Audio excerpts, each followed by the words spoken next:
Satu sabda. Rasul itu pernah bilang kepada Sayyidina Abu Dzar. Kata Rasulullah, "Ya Abu Dzar, jaddidis safinah fa innal bahra amik." Wahai Abu Dzar, kalau kau punya perahu, perbaharui terus perahunya. Kenapa? Lautan itu dalam, kata Nabi. Ombaknya itu ganas, kata Nabi. Apakah perahu ini benar-benar perahu yang dipakai nelayan? Bukan. Ya. Kalau kita mau ambil gambaran, ini kan kiasan. Kata Rasul, kalau punya perahu, mungkin ada nelayan punya perahu. Punya perahu, perahunya nggak pernah dipugar, perahunya nggak pernah diperbaiki, nggak pernah diperiksa. Setiap hari dia pakai melaut, nangkep ikan, dia pakai untuk mencari penghasilan. Siang malam dia berangkat ke laut dengan perahu tersebut. Dia pikir, insya Allah perahu saya kuat, insya Allah kayunya nggak bakal keropos, insya Allah nggak kenapa-napa, perahu saya baik-baik saja. Tiba-tiba tanpa dia sadar, kayu dari perahunya itu sudah keropos karena nggak pernah dipugar kembali. Satu waktu di tengah laut, dia sedang mencari rezeki, ombaknya besar, badainya besar, tiba-tiba perahunya dihempas oleh ombak, waliyadzubillah, perahunya pecah, orangnya tenggelam di dalam lautan tersebut. Kata Sayyidina Ali bin Abi Thalib, yang Rasulullah maksud dengan perahu itu adalah keimanan seorang mukmin.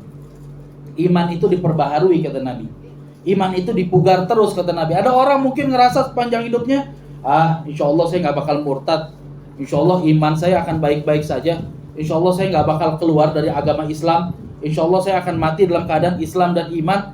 Tapi tanpa dia sadari, imannya keropos karena nggak pernah dia pugar, karena nggak pernah dia perbaharui. Imannya kerontang sehingga satu waktu datang ombak fitnah dari Allah Subhanahu Wa Taala.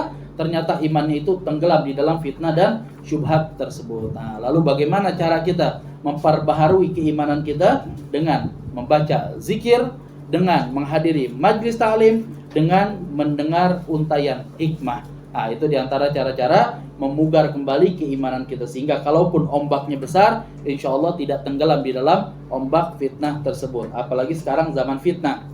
Kalau zaman dulu dalam sabdanya Rasulullah SAW pernah bilang, "Fa'alaika bi khulasati nafsik." Kalau kamu lihat fitnah udah rame di luar, fitnah sudah merebak di luar, alaika bi khulasati nafsik. Masuk ke rumah, kunci pintu, wada kamin amril awam, jaga keluarga, biarkan orang lain. Itu cara kita menjaga diri dari fitnah pada masa lalu. Kunci pintu, insya Allah aman dari fitnah. Bahkan itu ada dalam sejarah dikatakan Ayyamul Harrah, 3 hari 3 malam kota Madinah diserang oleh pasukan Yazid bin Muawiyah. Itu kota Madinah hancur porak-poranda. Tapi sebegitunya hancur pun, sebegitunya fitnah yang hebat, orang yang kunci pintu insya Allah aman daripada kehancuran, aman daripada fitnah. Itu zaman dulu.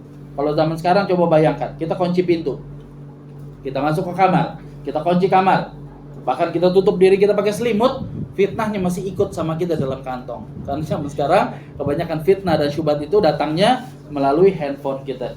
Ya, fitnah dan syubhat yang bukan mengancam nyawa, tapi mengancam pemikiran kita, mengancam akidah kita. Sehingga zaman sekarang lebih penting untuk kita selalu dan senantiasa memugar keimanan dan keilmuan kita, sehingga tidak mudah untuk terkena syubhat dan fitnah